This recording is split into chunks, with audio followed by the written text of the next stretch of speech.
Eso. Ok, buenas tardes a todos. Muchísimas gracias por estar el día acá con nosotros, compartiendo ese tiempo. Mi nombre es Carlos Espinosa, soy ingeniero informático de profesión, actualmente aspirante a máster en ciberseguridad. Llevo ya 1 año y 8 meses más o menos trabajando para Microsoft en el departamento de ciberseguridad, tal como mencionó Yesenia. Eh, yo tuve la oportunidad de primero hacer una práctica en Microsoft y luego pasar a ser ingeniero de ciberseguridad de tiempo completo, así que fue una gran oportunidad. Que, por cierto, abro el espacio acá. Microsoft actualmente tiene oportunidades de internships para estudiantes de último semestre en la carrera de informática. Así que si alguno de acá está en el último semestre y está buscando una práctica, hoy mismo pueden ir a aplicar en la página de Microsoft Career. Ahí está la opción y se los dejo por aquello. Eh, el día de hoy vamos a estar hablando un poco sobre penetration testing, así que si me permiten voy a compartir una pequeña presentación por acá para poder guiarnos y que sea esto más dinámico.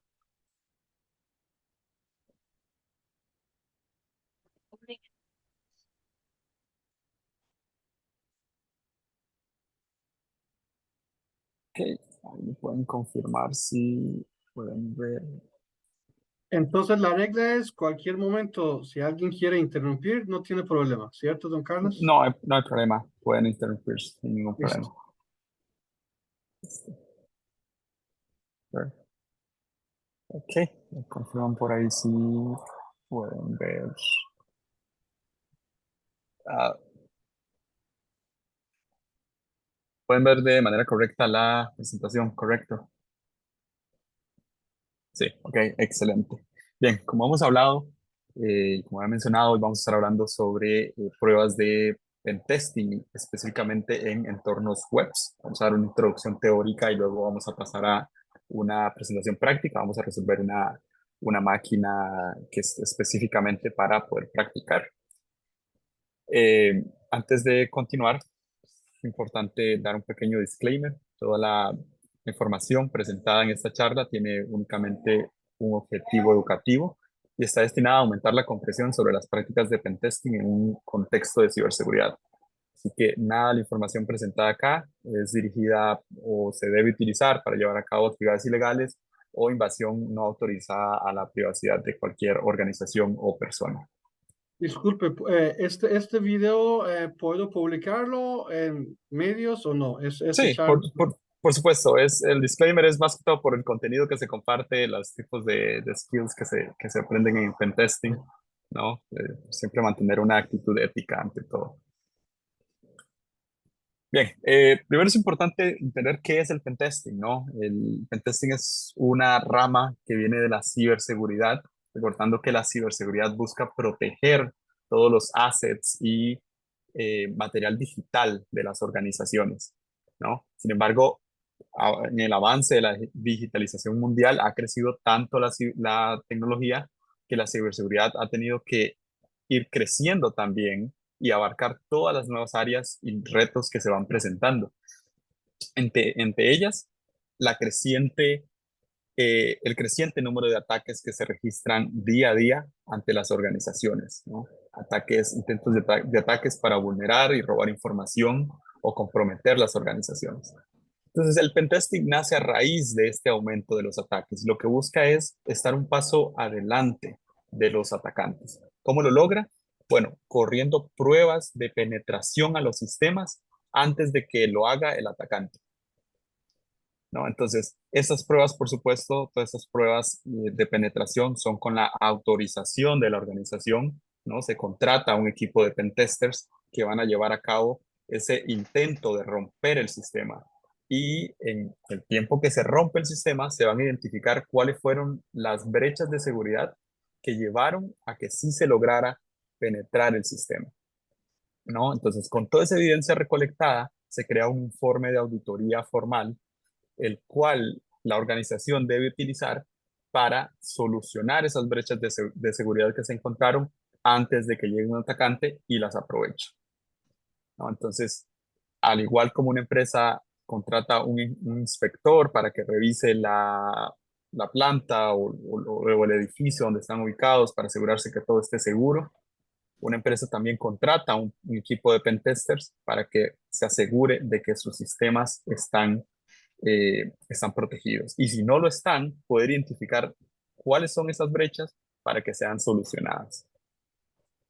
Entonces es una área bastante interesante porque es ciberseguridad aplicada en todo su sentido, ¿no? Entonces no se limita a la teoría, sino que está más enfocada 100% a la práctica. Entonces si a alguien acá le interesa la ciberseguridad, pero un punto más activo, o sea, estar rompiendo cosas, pentesting es definitivamente un área que debería revisar. Este título posiblemente suena raro, una guía OWASP 10, eh, pero vamos a desglosarlo un poco y entender por qué existen este tipo de títulos raros por acá. Conforme crecen los ataques en ciberseguridad, la comunidad open source y las organizaciones se han dado cuenta que hay ciertas vulnerabilidades que se repiten mucho en la mayoría de sistemas, ¿no? O sea que siempre que se hace una prueba de penetración, sin importar la organización, siempre, sí o sí, nos vamos a encontrar en mayor cantidad ciertas vulnerabilidades. Entonces, la comunidad open source y ciertas organizaciones sin fines de lucro toman el top 10 de esas vulnerabilidades más comunes y las ponen en conjunto y documentadas y además formas de poder solventarlas y de poder mitigarlas y de poder detectarlas. Entonces, OWASP es una de ellas, es una organización sin fines de lucro que reúne estas 10 vulnerabilidades más comunes y las comparte con la comunidad. Como vemos acá, en 2017 eran estas 10 por acá, luego en 2021 fueron actualizadas y cambiaron de nombre, puesto que se han implementado, se han expandido también a otro tipo de vulnerabilidades como las que se encuentran hoy día en la nube que se ha vuelto bastante popular. Entonces se actualizaron los nombres en 2021, estos son los que vemos acá.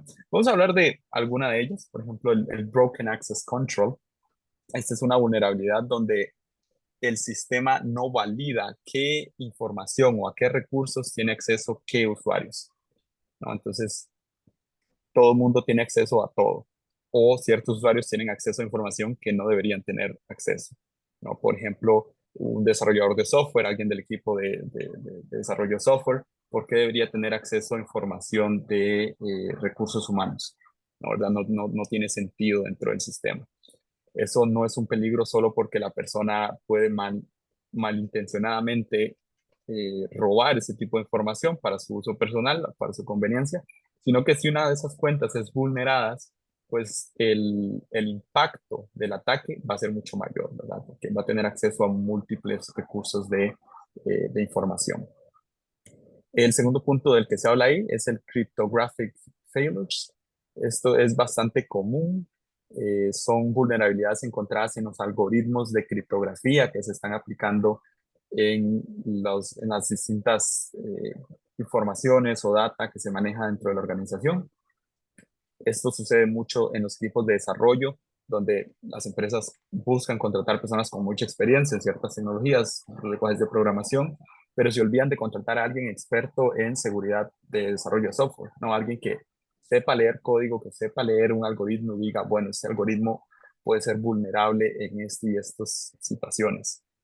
Y entonces ahí es donde vemos que organizaciones empiezan a encriptar, por ejemplo, las contraseñas en las bases de datos, pero están utilizando algoritmos débiles, ¿no? Estamos hablando de algoritmos de 16 bits, que hoy día con el poder computacional que tenemos, romper esos algoritmos son muy sencillos. Mínimo deberíamos estar utilizando algoritmos de 256 bits o excelentes si podemos utilizar algoritmos de 512 bits, que son más complejos de romper, ¿no?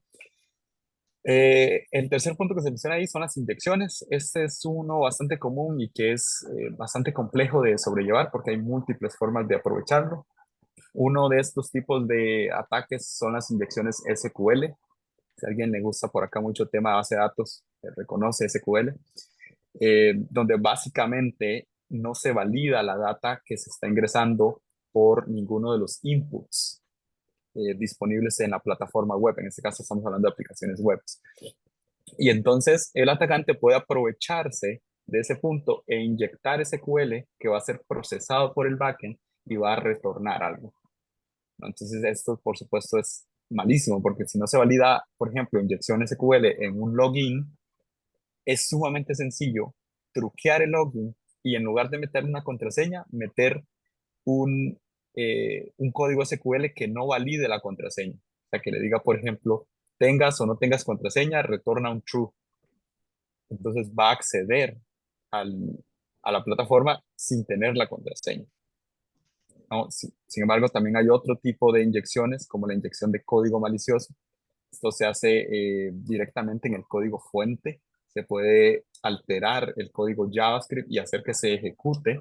Una vez detectamos que eso es posible, las posibilidades son infinitas, ¿no? Porque vamos a estar inyectando código de todo tipo en la plataforma para hacer cualquier tipo de acción que queramos. Eso se conoce como cross-site scripting.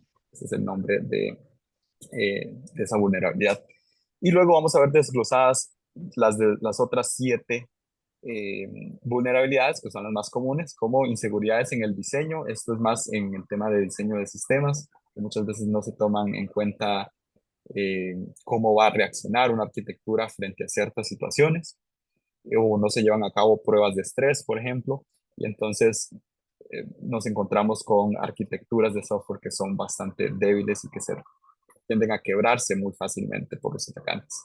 Y así vamos a ver algunas otras que pueden encontrarlas en Google, exactamente como ese nombre que está arriba en el título, como guía o West 10. Hay otras, pero para mí personalmente esta es bastante completa y funciona muy bien. Estas son las fases de una prueba de penetración de pentesting.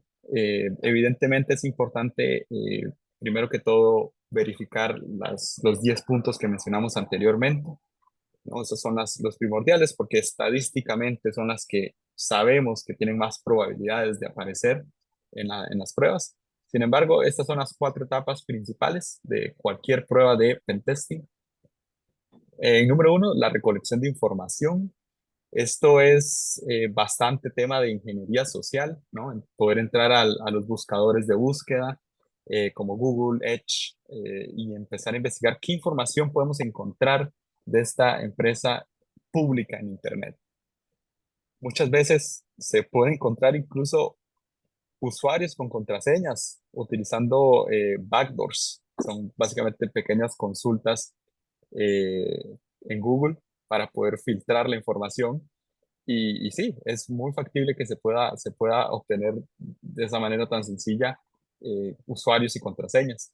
O buscar también en bases de datos filtradas, ¿no? Que hoy día son públicas, muchas de ellas, entonces ver si podemos encontrar cierta información por ahí. Eso es el tema de recolección de información. De nuevo, un tema más de ingeniería social, ¿no? Eh, y de malicia, de saber buscar información en cualquier rincón. El número 2 es el escaneo y la enumeración. En este punto sí ya vamos a estar en una parte más activa. Lo que vamos a intentar es, si estamos en un entorno web, vamos a intentar enumerar todos los subdominios de la página, ¿no? Si tenemos el www.micomercio.com, los subdominios serían todo lo que va después de eso, con el slash login y el slash productos, etcétera, etcétera. Esos serían los subdominios y es muy importante enumerarlos también para saber qué probabilidades tenemos. Quizás nos podemos encontrar un subdominio que tiene un nombre bastante llamativo, ¿no? Como dashboard de admin. Eso podría ser un nombre llamativo, entonces podríamos enfocarnos en vulnerar ese subdominio primero. Y la enumeración, acá podemos enumerar de nuevo, una vez escaneamos todos esos subdominios, podemos enumerar si hay eh, archivos asociados a alguno de esos subdominios y en poder empezar a enumerarlos, cuáles son, cuáles no son. Podemos enumerar si hay alguna forma de poder enumerar usuarios directamente desde ahí, también podríamos hacerlo en esta parte. Y por supuesto acá vamos a estar enumerando los servicios que están corriendo en el servidor donde está alojada esa aplicación, en qué puertos están corriendo, para saber qué podemos explotar ahí. El número 3 es el paso de la explotación. Aquí ya hemos identificado nuestros objetivos, no sé, enumeramos un servicio en un puerto específico y sabemos que ese puerto es bastante débil y tiene cierta evidencia de que puede ser frágil y que lo podemos explotar. Es aquí donde vamos a inyectar o a proceder al paso de explotación para intentar vulnerar la aplicación. En el paso de post-explotación, lo que buscamos es mantenernos dentro del sistema, ¿no? De nada nos sirve poder vulnerarnos y que a los 10 segundos el equipo de Blue Team de la empresa nos haya sacado y ya no estemos dentro del sistema, ¿no? Buscamos mantenernos dentro de ahí para poder ver qué tanto tiempo nos podemos mantener activos, o sea, qué tan vulnerable es esa aplicación a no detectar que yo estoy ahí. Buscaríamos también el tema de movimientos laterales. Eso es un tema bastante complejo, pero básicamente es, yo vulnero una cuenta que en principio no tiene tantos permisos, pero puedo escalar lateralmente a alguna cuenta de administrador, ¿no? Eso es bastante posible y pasa no solo en entornos web, sino en cualquier entorno.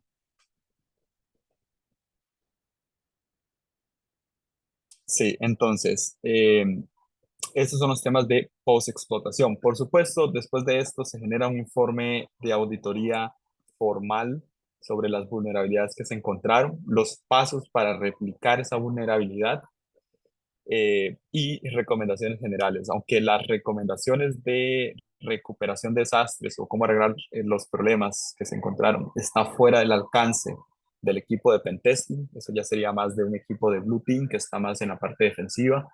Eh, Sin embargo, sí también se puede dar que ustedes tengan el expertise y puedan decir, vean, esta vulnerabilidad la encontré, pero se puede arreglar de esta manera. No, aunque de nuevo no está dentro del alcance del equipo de pentesting, o no debería estarlo. Hasta el momento, ¿hay alguien con alguna consulta antes de poder continuar? Hola Carlos, mucho gusto.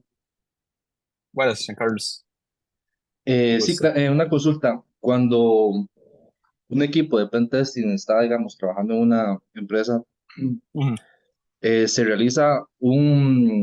se realizan pruebas rutinarias, para decirlo así, y por regresiones cada cierto tiempo, cada vez que se va a hacer un deployment, o solo es Mm. una auditoría inicial y se basa en un informe y hasta ahí llega, digamos, el alcance, o es un trabajo que se hace continuamente. Es interesante pregunta, muchas gracias, Giancarlos. Si nos basamos en lo que nos dice la norma ISO 27000, que es la norma ISO enfocada en la seguridad de la información, las auditorías de pentesting tienen que ser periódicas. O sea, dentro de las políticas de seguridad de la empresa tiene que estar establecido cada cuánto se están haciendo estas pruebas, ¿no? Porque al final la arquitectura empresarial cambia continuamente, no es algo estático, ¿no? Se unen nuevos colaboradores a la empresa, se actualizó cierta tecnología, o por el otro lado se detectó un exploit en cierta tecnología que estaba usando la empresa y aunque solventaron el issue o cambiaron de proveedor o actualizaron con el parche de seguridad, hubo un cambio ahí, ¿cierto? O sea, necesitamos de nuevo el equipo de pentesting a ver si eso se solucionó del todo o si es explotable aún. Entonces, la respuesta a tu pregunta es sí, no es algo estático que se hace una vez y ahí quedó, debe ser regular. Eso es lo que nos dice la teoría, en este caso la norma 27000, y también lo que nos dice la lógica, ¿verdad? En este caso, ¿no? Es la arquitectura, la informática siempre cambia continuamente y crece. De hecho, las arquitecturas tecnológicas están hechas o deberían estar hechas para que sean flexibles y escalables. Eh, y ahí es donde necesitamos al equipo de pentesting regularmente evaluando la seguridad de la misma. Muchas gracias, Carlos.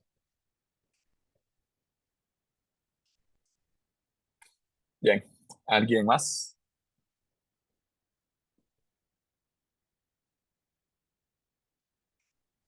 All right, pues podemos continuar.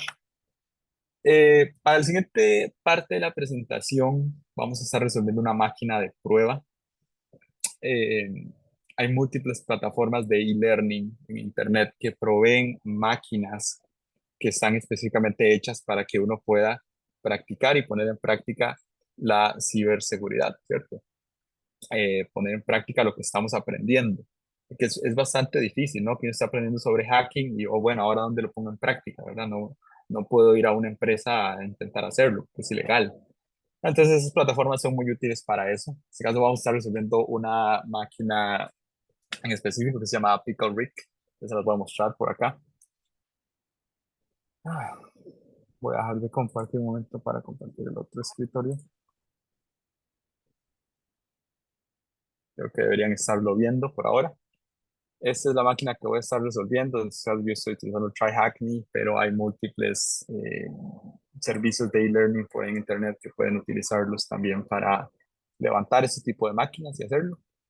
Eh, por ahí les puedo compartir algunos recursos que son gratuitos también, son bastante útiles al final de la presentación. Pero bien, esta es la máquina que vamos a estar resolviendo. Tiene por nombre Pickle Rick. Los que son fan de Rick y Morty, quizás tengan la noción de qué capítulo estoy hablando. Es cuando Rick se convierte en un pepinillo por ahí. Y básicamente si leemos la descripción, lo que dice es que se volvió a convertir en un pepinillo y ahora no puede regresarse de nuevo y que ocupa la ayuda de Morty para meterse a su computador y buscar cuáles son esos 3 ingredientes para la poción. El problema es que olvidó la contraseña, entonces Morty no se puede loguear.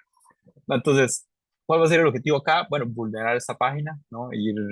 Lo primero va a ser vulnerar el login de la página para lograr ingresar y luego intentar buscar esos 3 ingredientes cuando estamos dentro de la página. Es una máquina bastante sencilla, bastante introductoria, así que la vamos a poder resolver bastante rápido.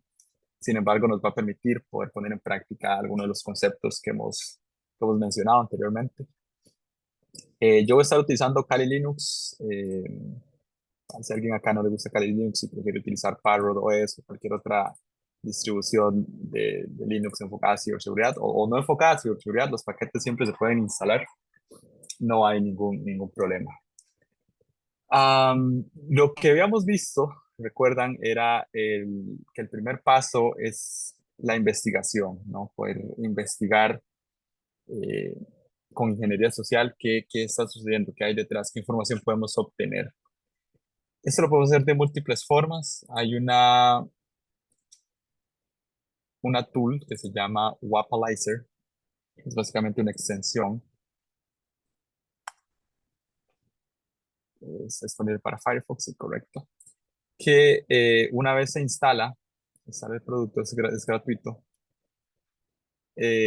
nos da información sobre qué servicios están corriendo en el servidor donde está alojada la aplicación. Entonces eso es bastante importante porque nos puede dar información que va a ser muy útil en el futuro, ¿no? Por ejemplo, si nosotros vemos que se está corriendo un servidor de Apache en una versión específica que no es la última versión que Apache lanzó, nosotros podemos ir a Internet y de manera pública buscar esa versión y ver si hay alguna brecha de seguridad pública de la cual nosotros podamos aprovecharnos en ese servicio, ¿no? Y esto pasa muchísimo, lo vemos mucho, empresas que no manejan muy bien las dependencias que están corriendo tanto en su servidor como en su aplicación.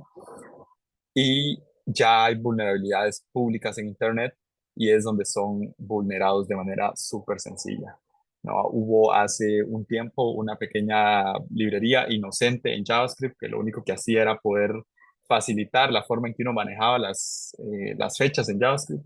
Si alguien es viejillo trabajando con JavaScript, recuerda que antes era muy difícil trabajar con fechas en JavaScript. Entonces esa librería lo hacía más sencillo, era su único propósito.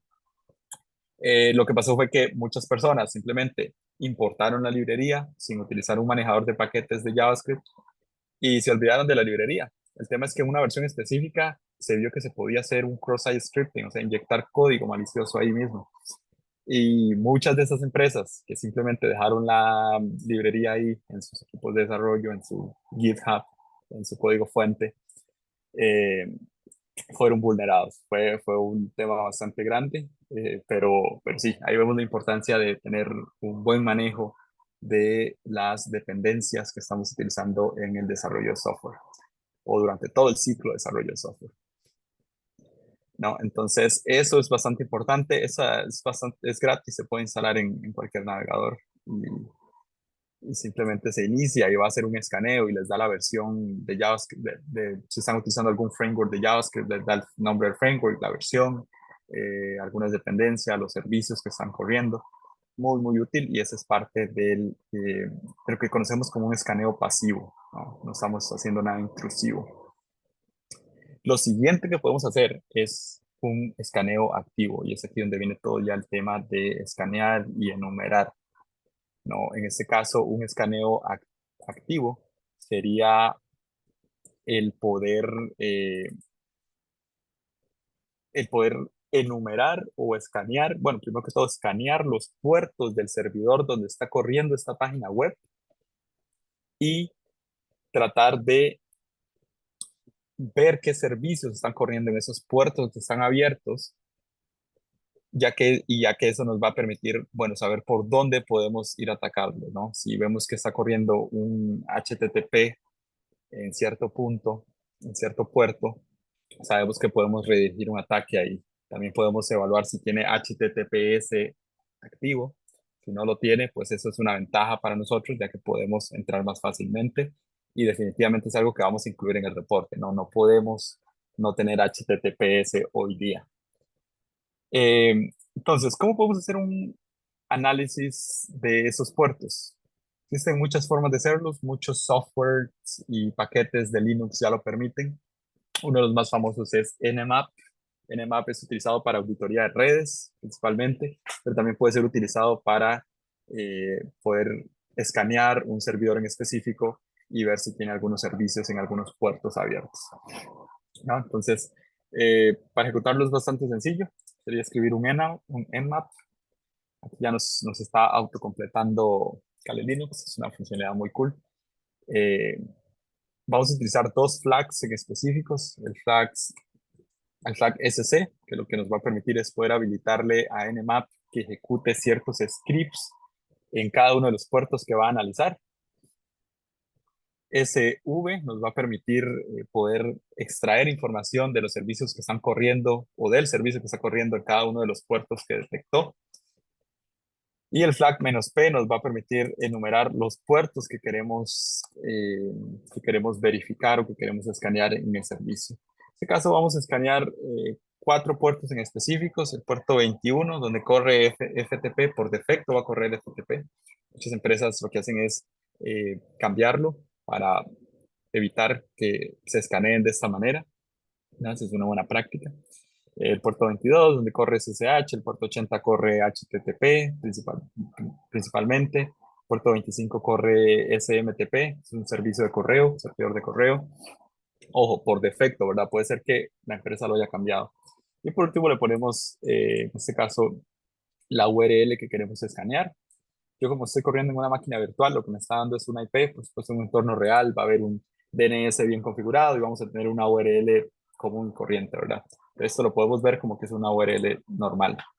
Y si nosotros ejecutamos este comando, va a empezar a Nmap, lo que va a empezar es a enviar paquetes a ese servidor, a los puertos específicos y verificar si están abiertos. Y si están abiertos, va a verificar qué servicios están corriendo, qué servicios están corriendo ahí y nos va a traer más información.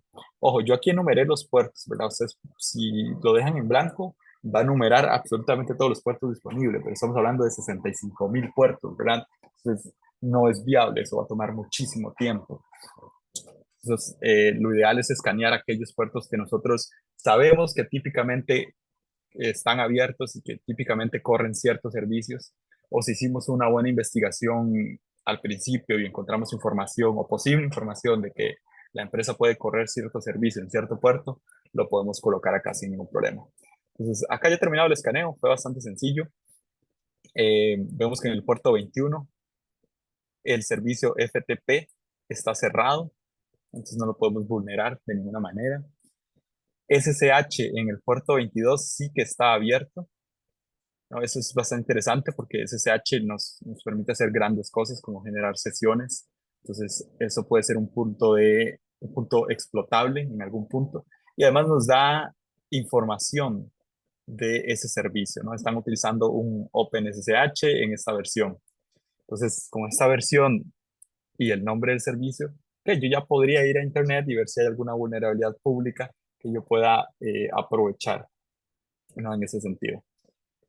En el puerto 25, SMTP está cerrado, no hay nada que podamos hacer, pero en el puerto 80, HTTP está abierto. Entonces, de nuevo, eh, está interesante que tengamos HTTP en este puerto y ya sabemos en cuál puerto está, entonces podemos aprovecharnos de ello también en algún punto. Entonces, ese es como el primer paso que se hace, la enumeración de esos puertos y servicios, porque nos da una mayor vista sobre cómo está constituido el servidor donde está corriendo la aplicación.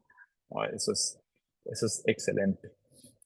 Otra cosa, y si recuerdan, les mencioné que podemos enumerar son los subdominios, ¿no? Podemos tratar de hacer un escaneo de nuevo del el servidor y intentar enumerar esos subdominios. También recordando que nosotros lo primero que necesitamos hacer es loguearnos, pero no sabemos en dónde está ese login, no tenemos ningún botón por acá. Necesitamos ese subdominio específico de dónde está ese sublogin. Ajá. Entonces, ese es el siguiente punto acá, poder enumerar todos esos subdominios. De nuevo, hay múltiples formas en las que podemos hacerlo y podemos lograr ese objetivo. Sin embargo, eh, hay herramientas específicas ya constituidas que podemos hacerlo. Si a alguien le gusta hacer las cosas custom, puede utilizar Python para poder crear un script custom, pero si ya hay algo hecho, ¿para qué reinventar la rueda, verdad? Hay una librería que se llama GoBuster, eh, que ya permite hacer ese tipo de escaneos y de numeraciones. Y básicamente lo que va a hacer es una enumeración por diccionario. ¿Qué significa una enumeración por diccionario? Que tenemos un archivo .txt con un montón de palabras y GoBuster va a intentar machear cada uno de esos posibles subdominios con la página, y si retorna un código HTTP de successful, significa que existe y por ende nos lo va a retornar como un subdominio existente, ¿no? Entonces, podemos utilizar GoBuster directamente por acá. Si escribimos GoBuster//help, podemos ver la documentación y las distintas opciones que tenemos por acá. Vemos que tenemos un dir, el flag dir, que lo que hace es, se usa para directorios y archivos, para enumerar directorios y archivos. Tenemos DNS para todo el tema de subdominios específicos de DNS.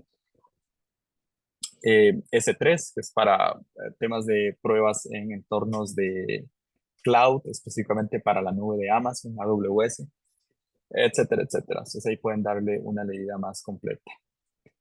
En este caso nosotros vamos a estar utilizando dir, que es para, como vimos, para enumerar específicamente directorios.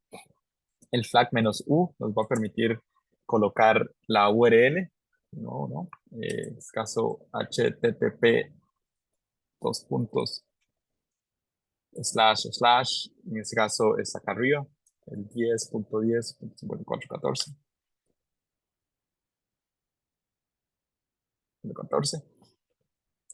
De nuevo, cuando estén trabajando en un entorno real, van a tener una URL común y corriente, ¿verdad? En este caso es porque es una prueba. Luego necesitamos decirle que vamos a cargar un diccionario o un word list, como lo conocemos en Linux. Eso lo hacemos con el flag W, específicamente de word list. Y hay muchos que ya están precargados, o sea, que vienen por defecto dentro de Linux. Entonces vamos a hacer uso de ellos, ¿no? Esos generalmente están en la ruta user, shared, word list, y en este caso GoBuster incluye algunos en su página de directorio oficial. Entonces sería el dir booster. Y si no tienen instalado GoBuster en Linux, no van a tener esta específica dirección, este folder. Y el nombre del diccionario que vamos a estar utilizando se llama directory list. Directory list / 2.3 /small.txt. Ya en este punto podríamos lanzar el ataque, que simplemente lo que va a hacer es empezar a enumerarlos. Sin embargo, de nuevo, intentando reducir el tiempo de búsqueda, podemos especificarle qué es lo que andamos buscando, ¿no? ¿Qué tipo de archivos, qué tipo de files? Eso lo hacemos con el flag -x. Yo en este caso ando buscando PHP. PHP es extremadamente popular, entonces posiblemente tengan algo corriendo en PHP. SH, por si hay algún archivo de Bash por ahí, interesante. TXT, siempre está bien buscar los TXTs. Por supuesto, archivos HTML, archivos JS también. Y por aquello, un archivo .python, si es que corrieron o tienen algún archivo ahí interesante de Python. Entonces, no ejecutamos esto. Ok, hay un error en los argumentos. Veamos. Error on parsing arguments. Here, HTTP slash. ¿Qué pasó? Scope.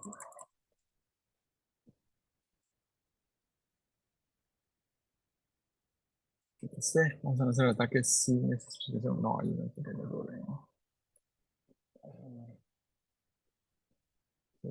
Buster. Vamos a ver que se cayó la máquina.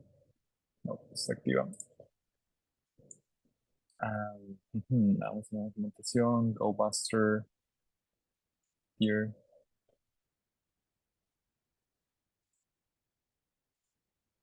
Ok. Creo que vamos a ver este flag. Uppercase quizás. Sigue habiendo un error por ahí. Vamos a ver. No hay problema. Intentar esta selección que tenemos por aquí. Selection.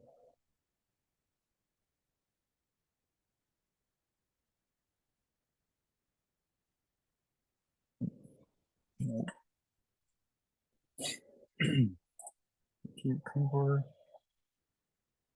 Intentar el scope directo a 10.10.5.4 8.14. Ok, esta sería la numeración. Quizás seríamos algún typo por ahí que no lo vimos. Buster Gear. Bueno, aquí está iniciando el ataque. Está iniciando la numeración. Aquí vemos más detalles. Tenemos la URL donde estamos haciéndolo. Todo lo está haciendo por métodos get de HTTP. Está utilizando 10 hilos para la numeración. Está utilizando este diccionario, este word list.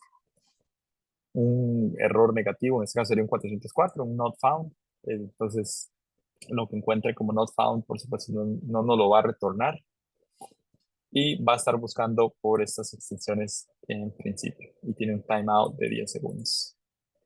Que, por cierto, Nmap también puede ser utilizado para ese tipo de cosas, enumeración de dominios, los subdominios, pero no es lo más común, ¿no? Entonces, generalmente dividimos las tareas también de las distintas herramientas que estamos utilizando para llevar un mayor orden.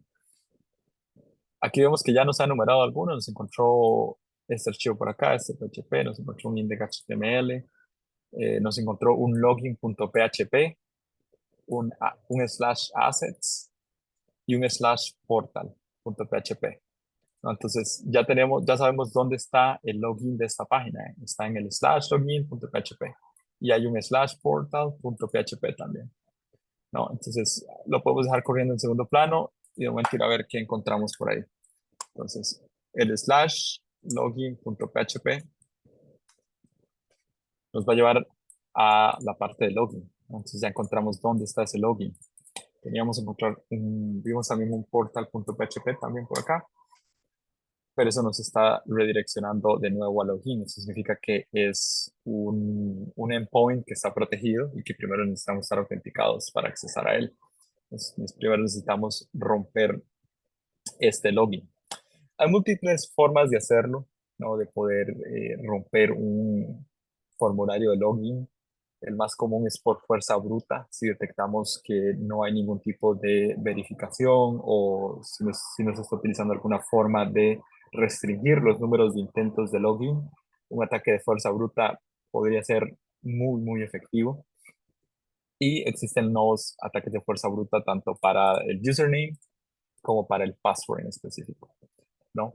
Yo ya he hecho esta máquina y muchas otras, entonces sé que el username de esta página, de esta aplicación, está escondido acá si necesitas hacer un ataque de fuerza bruta. Eso fue algo que se me olvidó mencionar en la primera etapa de un ataque de pentesting, y es revisar el código fuente. Muchas veces uno como programador se le va y deja comentarios en el código, ¿no? Comentarios de significados de variables o comentarios de recordatorios de, ok, necesito cambiar este algoritmo, optimizarlo, etcétera, etcétera. Pero a veces también se pueden ir por ahí puntos que no son legibles. Oye, con el DevOps se han automatizado formas de escanear también esto antes de que el código sea subido o desplegado a producción y eliminar ese tipo de comentarios, ¿no? Pero, por ejemplo, acá a Rick se le fue y dejó el username eh, directo en el código, en el source code de la aplicación, ¿no? Entonces, de nuevo, eso es algo que siempre deberían ir a verificar, ver el código fuente, ver si encuentran algo ahí interesante, no solamente comentarios con información, sino poder ver qué tipo de direcciones scripts a JavaScript se tienen. Eso les puede dar una idea de qué podrían ir vulnerando. Por ejemplo, acá se está utilizando TypeScript y jQuery, ¿no? Entonces podrían ir y ver si hay alguna vulnerabilidad reciente con jQuery o con Bootstrap e intentar aprovecharse de ello. Entonces, de nuevo, ir a revisar primero esto. Entonces, tenemos aquí el usuario de Rick, y es el que vamos a utilizar para el ataque, ¿no? Para poder vulnerar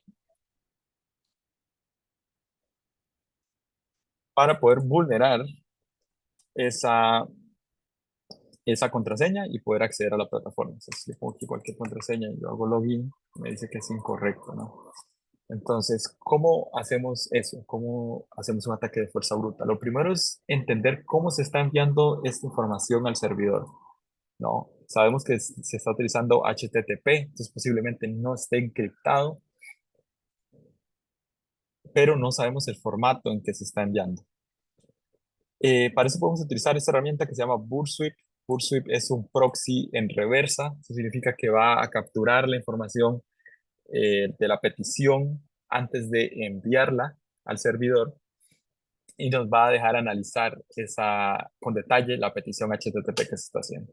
Entonces voy a abrir un browser acá, que es justo el que nos proporciona Burswip. Y voy a abrir, por ejemplo, la misma página que tenemos acá. 10.10.54.14 con un slash .php. Entonces, está quedando cargado. Entonces, encendemos esto. Vamos a cancelarlo y volverlo a enviar. Okay.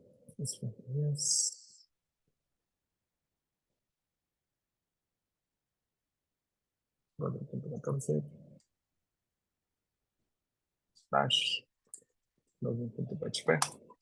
Captura la petición HTTP y vemos que se queda dando vuelta por acá. Entonces, en este caso, podemos analizar qué es lo que está pasando en la petición, qué datos se están enviando y qué datos no. En este caso, solamente estamos cargando la página, entonces no nos interesa, así que le podemos dar action o adelantar, en este caso, para que continúe con la acción. Y estamos acá en el login, ¿verdad? Eso es lo que tenemos atrás. Acá podemos colocar cualquier cosa. Lo que nos interesa saber es cómo esos datos, tanto el usuario y la contraseña, se están enviando al servidor. ¿En qué formato? Pues si le doy login, acá se quedó cargando. Eso es porque la petición está congelada o fue atrapada por Burswip. Y justo en la última línea podemos ver que se está enviando dos variables. Un username igual usuario con eh, un operador de ampersand y una variable password con el valor de hola. Y por último, otro operador con otra variable sub, que en este caso es la acción que se está realizando, que es un login. Acá también podemos tener información mucho más interesante eh, sobre toda la petición como tal, ¿no? Pero esto nos interesa mucho, el formato en que se están enviando ambos valores al servidor. Entonces esto sin duda no lo podemos copiar porque lo podemos utilizar.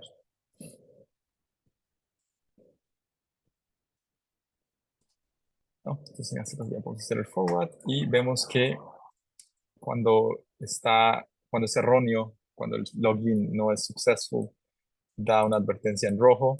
con un invalid username o password. Esto va a ser útil porque nos va a servir para decirle a la herramienta que vamos a estar utilizando, cuando detectes que se retorna este valor, significa que el valor está mal, o sea, no fue successful, intenta con la siguiente contraseña.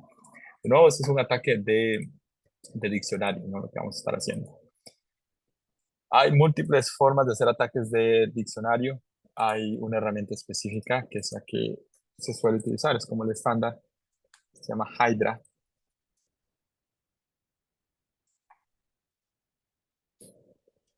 Hydra nos permite hacer ataques de fuerza bruta en ambientes webs y a distintos servicios. Entonces podemos atacar servicios FTP, servicios SMTP, servicios HTTP o cualquier otro tipo de servicio que sea vulnerable con una contraseña y un usuario. Hydra nos puede servir para eso. En este caso vamos a estar vulnerando, por supuesto, un servicio HTTP, que es donde está corriendo esta página. Fue lo que encontramos en el primer escaneo que hicimos con Nmap. Y vamos a estar utilizando Hydra para poder hacer ese ataque de fuerza bruta. Entonces, como ven, acá también está cargando un diccionario, ¿no? Porque eso es lo que va a hacer, va a machear cada una de las contraseñas en ese diccionario con el usuario que le vamos a pasar, que el usuario ya lo encontramos, el usuario de Rick, hasta encontrar un login successful. Entonces, los diccionarios pueden encontrarse en Internet. Si no tienen uno en su máquina actualmente, hay múltiples eh, repositorios en GitHub que proveen wordlists gratuitos y libres precisamente para hacer este tipo de pruebas. Por ejemplo, este es llamado wordlist, es de este usuario. Y si vemos, tiene muchísimos wordlists, incluso wordlists algo llamativos, ¿no? Como wordlist para Facebook o wordlist para Hotmail o distintos servicios públicos, ¿no? Estos los han obtenido de bases de datos que se han filtrado, entonces se pueden agarrar, son públicos ahora, se pueden agarrar y ponerse en un diccionario, ¿no? Entonces, son diccionarios que se deben usar con bastante responsabilidad, pues que sí pueden llevar a vulnerar la integridad de no solo de alguna organización, sino de alguna persona en específico, y no queremos hacer eso, ¿verdad? Eso no es ético. Y también en diferentes idiomas. El idioma es algo bastante importante, ya que no vamos a utilizar un diccionario que fue creado en Japón en un entorno donde hablamos español e inglés, ¿verdad? No tiene mucho sentido. Usamos un abecedario diferente. No, yo me he descargado uno en específico para este ejemplo. Tengo acá, es el Roku. Este es bastante famoso, ya que es bastante grande, creo que pesa como 130 megabytes. O sea, tiene miles y miles de contraseñas dentro que pueden ser utilizadas para el ataque. Pero ustedes pueden elegir otro que sea más liviano, más pequeño. Dependiendo de la complejidad de la contraseña, pues va a tardar más o menos tiempo en romperla. Pero en este caso es lo que vamos a estar utilizando. Entonces, yo tengo instalado Hydra. Vean que, por ejemplo, acá habíamos dejado el escaneo en segundo plano, sigue cargando y ahí nos encontró otro asset, un robots.txt. Este archivo también es bastante importante, muchas veces se utiliza para decirle a los navegadores qué información va a ser incluida y qué va a ser excluida en las búsquedas. Entonces, poder revisarlo también nos puede dar cierta información importante. Vamos a cancelarlo, ya obtuvimos lo que queríamos, que eran ambos portales. Y podemos correr Hydra. Corremos un Hydra-help.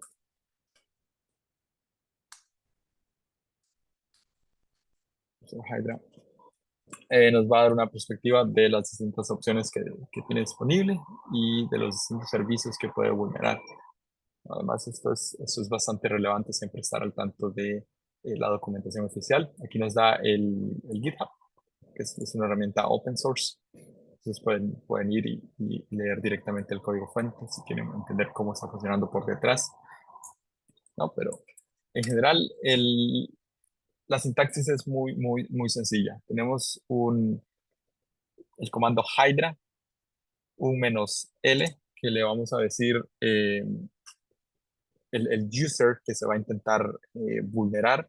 Si está en lowercase, o sea, en minúscula, va a tomar en cuenta que solo vamos a pasarle un usuario. le ponemos en mayúscula un lowercase, un uppercase, le estamos diciendo que le vamos a pasar también un diccionario de usuarios. Entonces va a machear cada uno de los usuarios del diccionario con todas las contraseñas. Por supuesto, eso va a tardar mucho más tiempo, ¿verdad? Eh, si recordamos, este es el usuario de read, que es el que vamos a estar teniendo en el ataque. Luego le podemos decir con un "-p", vean que está en mayúsculas porque le vamos a pasar un diccionario, o sea, son múltiples contraseñas. ¿Dónde está ese diccionario que nosotros necesitamos? La forma más fácil es movernos a donde está el diccionario.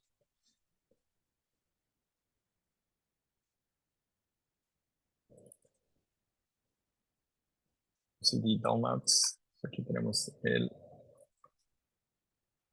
rockqueue.txt y podemos correr el Hydra -L con el nombre de Rick, es el usuario, un "-p", que sería passwords, y el nombre del diccionario que vamos a estar utilizando. El ataque lo vamos a estar dirigiendo a un servicio HTTP. Lo que necesitamos también decirle es eso a Hydra, decirle que va a ser de tipo post en el servicio HTTP. Post porque vamos a estar mandando información al servidor y vamos a estar obteniendo una respuesta, y va a ser en un formulario, ¿no? Y ahora viene algo interesante, es donde vamos a ocupar la información que obtuvimos antes con Burswed, cuando interceptamos el tráfico para ver en qué formato se estaban enviando. Esto es porque le vamos a decir a Burswed dónde va a enviar esta información y en qué formato. Primero, lo vamos a enviar al /login.php, ¿verdad? Estamos de acuerdo con eso, que ya vemos que tenemos aquí el login. Le vamos a decir también que vamos a mandar una variable. Vamos a agregar una variable llamada username. Si recuerdan bien, era justo la que estaba escrita era justo la que capturamos con Burswed. De hecho, la teníamos en el portapapeles.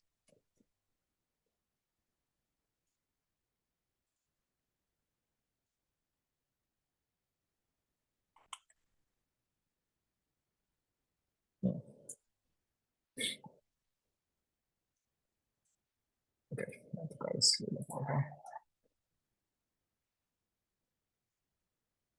A ver si lo puedo mostrar por acá. Tengo un formato extraño. No. Ok, no hay problema. Ok, ahí está. Ese era el formato que andábamos buscando. A ver, de nuevo esto por acá. Ok, y nos traemos el formato en el que estaban ambas variables.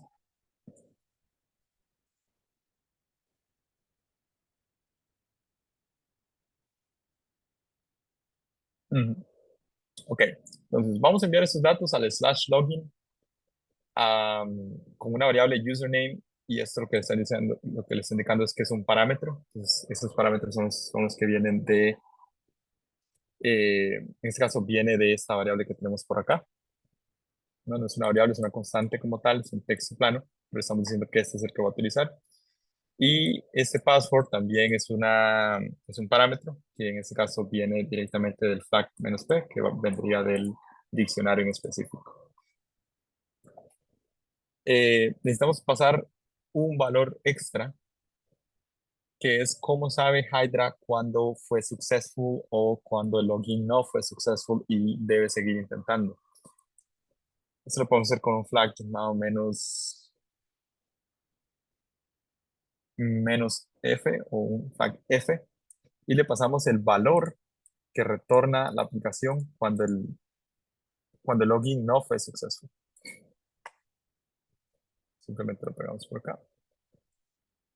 De esta manera Hydra sabe cuándo tuvo un login no successful y por consiguiente un login sí successful.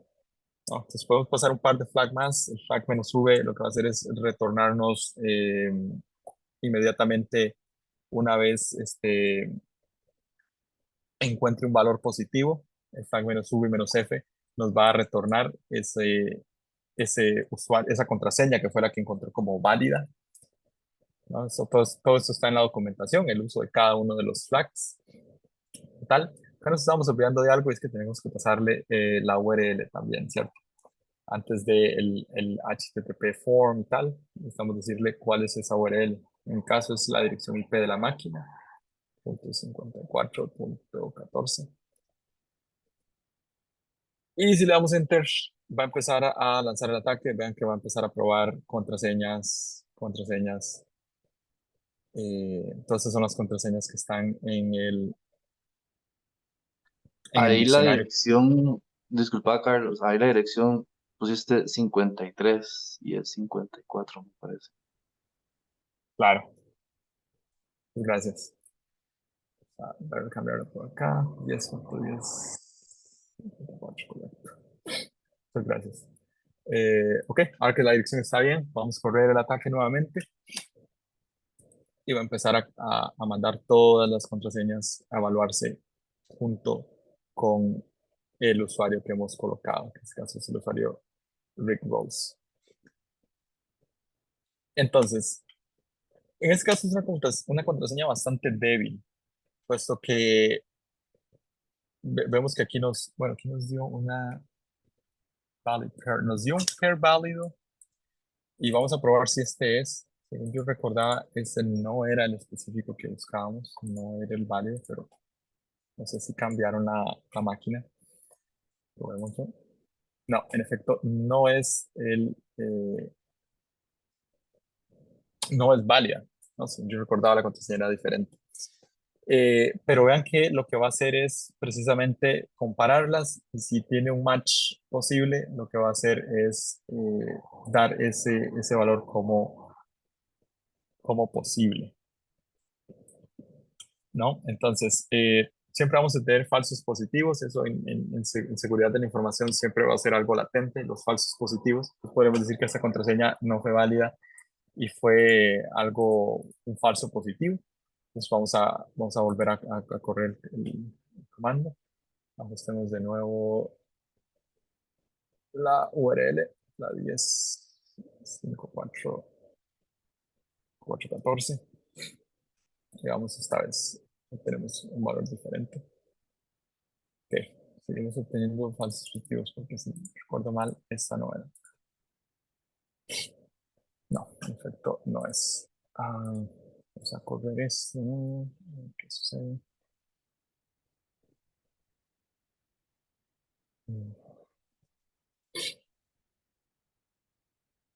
Ok, veamos si esta vez sí nos dio una contraseña válida. Esa fue la que vamos a copiar. Ok, esta vez sí nos dio una contraseña válida. Vean que tuvimos que correr 3 veces el comando para que nos diera una contraseña válida. Eso era porque les decía, el tema de falsos positivos en seguridad de la información siempre van a estar presentes, ¿no? Entonces, si el primer valor no funciona, volver a correr un escaneo es lo ideal. Entonces, ya estamos dentro de la plataforma, o sea, tuvimos la contraseña y estamos dentro del panel, que era el primer objetivo para poder encontrar esos valores que andábamos buscando, que son los 3 ingredientes que pedía en principio Rick. Aquí tenemos varios tabs por aquí arriba, ven que algunos se pueden acceder, otros están bloqueados. Potion, Creatures, Potion, Commands. Commands es el que está libre para usarse. Entonces, si ustedes ven esto, recuerda mucho a lo que es una terminal, ¿no? Tenemos un command y un execute. Entonces, podríamos estar hablando de que hay una terminal pequeña incrustada en esta plataforma que se está comunicando directamente con el backend. Entonces, vamos a correr un comando. Habíamos visto que el servidor estaba corriendo Linux, ya que estaba corriendo SSH con OpenSSH en Ubuntu, según nos decía el reconocimiento, que lo teníamos guardado por aquí aún. Por acá tenemos corriendo SSH en Ubuntu, no, Ubuntu Linux. Entonces sabemos que es Ubuntu, entonces que es Linux. Entonces el primer intento sería correr comandos Linux, a ver si funciona, ¿no? El más típico, el ls para enumerar. Y vemos que está funcionando. ¿no? Entonces tenemos actividad dentro. Y de hecho vemos un archivo bastante llamativo llamado Super Secret Pickle Ingredient, ¿no? Como ingrediente super secreto. Entonces podríamos decir y podríamos investigar este archivo txt dentro de aquí, ¿no? Podríamos utilizar un cat para intentar leerlo. No me dice que el comando está deshabilitado, o sea, justo este comando cat está deshabilitado. Podríamos utilizar un head. Head también está deshabilitado. Hay muchos otros comandos para poder leer txts, un less. Ok, un less sí que nos está funcionando. Eso significa que tenemos el primer ingrediente. Sería un cabello de Mr. Mystick, ¿no? Entonces vamos bien, tenemos el primer ingrediente, ya que estamos dentro de la plataforma. Igual lo podemos guardar de todo por acá y intentar irlos enumerando por ahí. Tenemos el número 1. Vamos a tener que buscar el número 2 y el número 3 también. Ya que estamos acá, podemos seguir explorando qué otros documentos tenemos. Tenemos el robot.txt, tenemos el portal. Pues ahora sí leemos el robot.txt. Uvaluva, este parece mucho a la contraseña que hemos encontrado con Hydra. En efecto, se parece mucho. Tenemos otro documento que parece interesante acá, que se llama pista.txt. Eso puede ser bastante interesante. Que podemos también intentar leerlo. Y nos dice que revisemos el fichero de sistemas para obtener otro ingrediente. Pues, ¿qué más podríamos revisar? Podríamos revisar un /users, a ver qué usuarios hay disponibles. Son todos los usuarios que tenemos disponibles. Vamos a ver, /user chart. Vamos a ver algo por acá. No hay nada por acá. Entonces, podríamos seguir intentando, buscando eh, más formas de intentar analizar los distintos ficheros y archivos que tenemos aquí. Sin embargo, está bastante limitado en el sentido de que hay comandos que están bloqueados, como ya vimos, eso nos limita muchísimo. Entonces, algo que podemos hacer es intentar abrir una sesión de conexión en reversa o abrir una terminal en reversa, lo que se llama una terminal en reversa. ¿Qué significa eso? Que podemos abrir una sesión desde nuestra máquina host a esta sesión de comandos de acá. De tal manera que yo puedo utilizar mi máquina para revisar, para ejecutar comandos tal y como lo estoy haciendo acá, pero sin restricciones, porque esas restricciones están hechas a nivel de usuario. O sea, a nivel de PHP seguramente hay alguna array con los comandos que se limitaron y se verifican acá, ¿no? Cada vez que yo ingrese un comando de esos, lo va a bloquear. No, pero si yo abro una sesión en reversa, eso ya no va a pasar, ya no me va a estar afectando ese código, ya que yo solo lo que tengo es la sesión de los comandos. Hay muchas formas de hacer eso. Una forma es utilizando un reverse shells. Eh, ya hemos detectado que tenemos esa terminal disponible ahí, entonces lo que necesitaremos hacer es nada más explotarla y crear esa sesión. Y entonces esta página nos da cómo poder hacerlo en distintos lenguajes. Tenemos OpenSSL acá, vemos que es un servicio que está corriendo ya, entonces podría ser una opción, pero también podríamos verificar si hay algún otro servicio corriendo. Por ejemplo, Python. Ahí tenía un comando Python. Entonces, ¿qué es lo que estamos haciendo acá? Es inyectar un comando Python. Al final esto termina siendo Linux, ¿no? Es una terminal de Linux ahí incrustada. Si yo corro Python y está instalado, debería ejecutarse. Y Python viene instalado por defecto en todas las distribuciones Linux, ¿no? Entonces, debería Python estar instalado por acá. Vamos a intentar primero con Python 2, a ver si está disponible. Al parecer no. Entonces podemos intentar con Python 3. A ver si Python 3 se corre bien. Poco. Porque no nos pusimos el -C, que es para insertar comandos. -C comando. Ok, veamos de nuevo. Ok, Python sí que está ejecutando bien. Python 3 está ejecutando perfectamente. Entonces podríamos utilizar Python para crear esa conexión en reversa, ¿no? Para poder inyectar ese payload y generar la sesión. Vamos a utilizar control FK para filtrar por Python. ¿No? Y acá nos va a dar una forma de cómo generar esas sesiones en distintos escenarios. En este caso nos interesa Linux, ¿no? Que son aquellas que van a funcionar con Linux. Podemos copiarnos cualquiera de estas. Vamos a copiarlas por acá. Y básicamente eso, si lo corremos en el objetivo, que en este caso sería la aplicación web, enviaría una señal a donde le estemos diciendo para generar esa sesión, ¿no? Enviar esa sesión directamente a ese punto específico que le definimos con la dirección IP y el puerto. Aquí me está dando una dirección IP genérica en el puerto 4242. Yo en este caso tendría que generar una sesión en mi máquina objetivo, en mi máquina personal.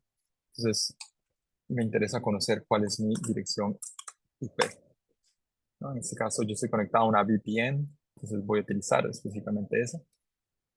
Esta es la dirección 10.6.46.50. A esa dirección yo quiero enviar la sesión, ¿no? O sea, mi máquina objetivo, mi máquina local, perdón.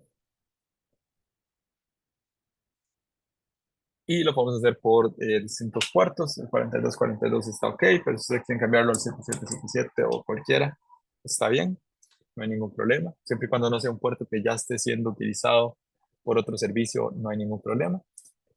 Y necesitamos levantar en este puerto específico un servicio que esté escuchando activamente todas las peticiones que van a entrar por ese puerto. En este caso podemos utilizar Netcat. Netcat es básicamente una herramienta que nos permite generar conexiones a través de Internet. Y básicamente va a estar escuchando activamente todas las peticiones que lleguen ahí. ¿Y cuál va a ser la petición que va a llegar? Bueno, sería esta, ¿no? Esta sería la petición que le vamos a enviar desde la aplicación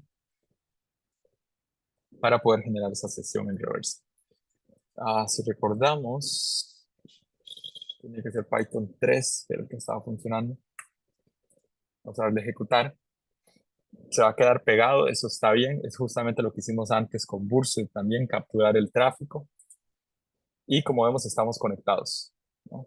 Estamos conectados en mi máquina host y el source de esa conexión es esta dirección IP, que si notan es justamente la dirección IP de la máquina. Entonces ahora la cosa está más fácil porque yo puedo ahora manejar todo desde mi máquina, la sesión de esta máquina virtual que estaba corriendo aquí, de esta terminal que estaba corriendo aquí. Eso lo vuelve mucho más sencillo, ¿no? Vean que ahora incluso podemos utilizar el CAT con cualquiera de estos archivos y ya no lo está bloqueando, ¿no? Porque no está pasando por el código PHP que estaba bloqueando eso en el backend de la aplicación directamente. ¿No? Entonces, ya que estamos acá, podemos navegar de manera más sencilla. Una forma algo que podemos hacer para navegar es ir al home y ver qué hay en el home, ¿no? Tenemos dos carpetas específicas, Ubuntu, RIT. Nos interesa ir a ver la de RIT y ver qué hay. Y si ven, tenemos el segundo ingrediente, estaba justo en esa carpeta de Rick. Que posiblemente llegar a esa carpeta desde aquí arriba hubiera sido un poco más tedioso. Y además que hay un espacio por acá, entonces hay que meterlo entre comillas simples. Eso hubiera sido un poco más tedioso, aparte que estaba borrando el comando cada vez que le damos ejecutar. Entonces desde acá es mucho más sencillo. Ok, podemos leer ese second ingredient que está por ahí y ver si obtenemos algo desde ahí.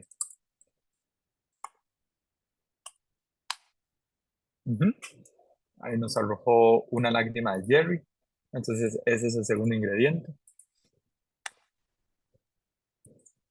Ok, y ahora para poder encontrar el segundo podemos seguir explorando más, ¿no? Ver qué hay más, eh, qué más podemos encontrar por acá, ¿no? Dentro de Home, si hacemos el ES, veríamos un Ubuntu, si vemos el Ubuntu podemos ver que no hay mucho,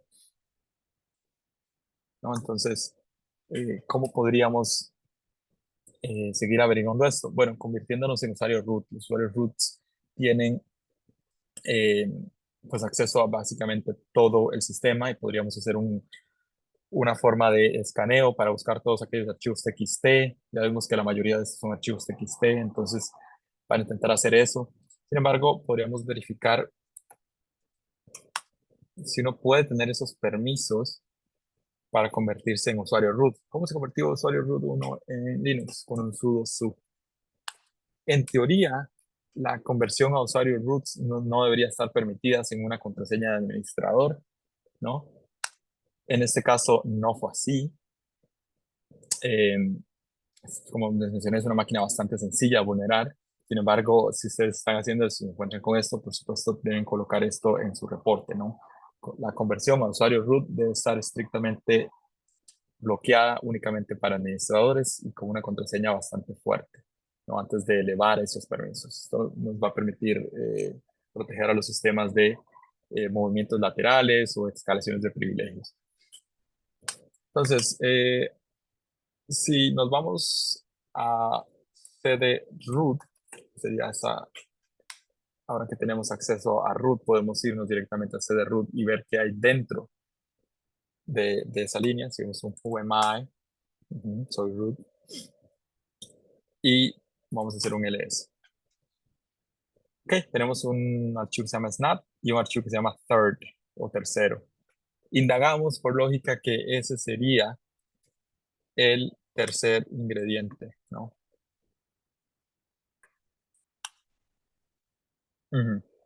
Es Hugo Flip, es el tercer ingrediente.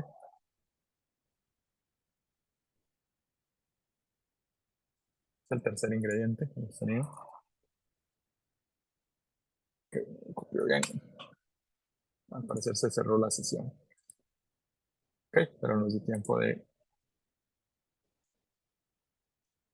use. Ok, entonces hemos conseguido el reto que era poder conseguir esos tres ingredientes, ¿no? Vulnerando la aplicación. No sé por qué se cerró esto por acá. Cerró la sesión. Sí, al parecer se terminó el tiempo de la máquina, quizás puede ser. Pero en fin, esa era lo que tenía preparado en la parte práctica del día de hoy, poder evaluar distintas técnicas que podemos hacer para entrar a diferentes aplicaciones web y poder aplicar ese tipo de técnicas de ataques de reconocimiento activo, reconocimiento pasivo, de cómo podemos dirigir ataques de diccionarios. Por supuesto, esto aquí está explicado de la manera más sencilla posible y con una máquina que es muy sencilla.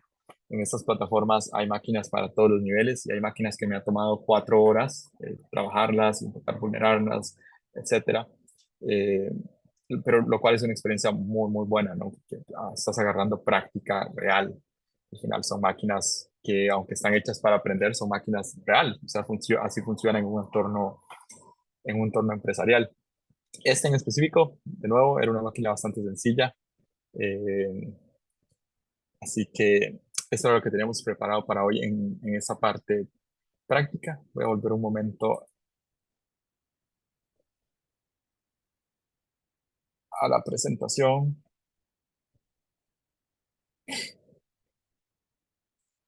Ujú.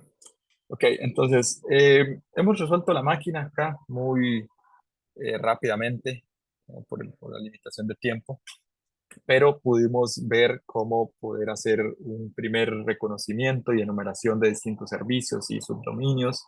Vimos también qué era un ataque de diccionario y cómo se llevan a cabo. Vimos también cómo generar o cómo poder capturar las peticiones HTTP antes de que sean enviadas al servidor y podamos analizarlas y ver si podemos sacar provecho de ello. Y también evaluamos cómo crear una terminal en reversa, básicamente crear una sesión del servidor en nuestra máquina. Ese es el objetivo principal, ¿no? Por crear esa sesión. Una vez tenemos esa sesión, es un éxito porque no solamente tenemos la sesión en la máquina, sino que podemos copiar directamente todos los archivos a nuestra máquina.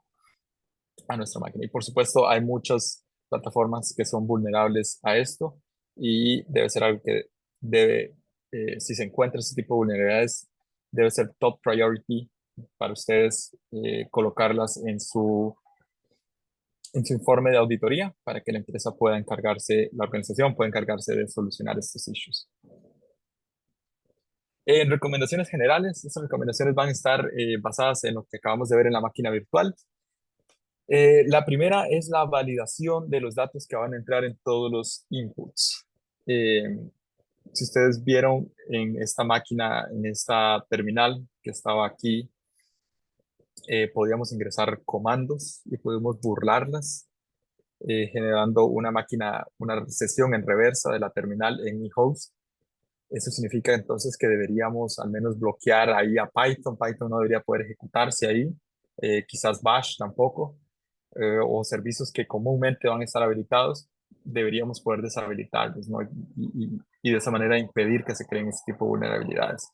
Lo que les comentaba de las inyecciones SQL, también muchas veces es porque no se está validando en el input qué datos sí están permitidos entrarse ahí y qué datos no. Como punto número 2, el tener claves o contraseñas fuertes. Ustedes vieron a Hydra le tomó muy poco, 3 intentos o arrojar la contraseña correcta. Eso es básicamente porque ustedes vieron la contraseña, era un montón de letras mayúsculas y minúsculas nada más, no había caracteres especiales ni números. Entonces por eso le tomó muy poco romper la clave.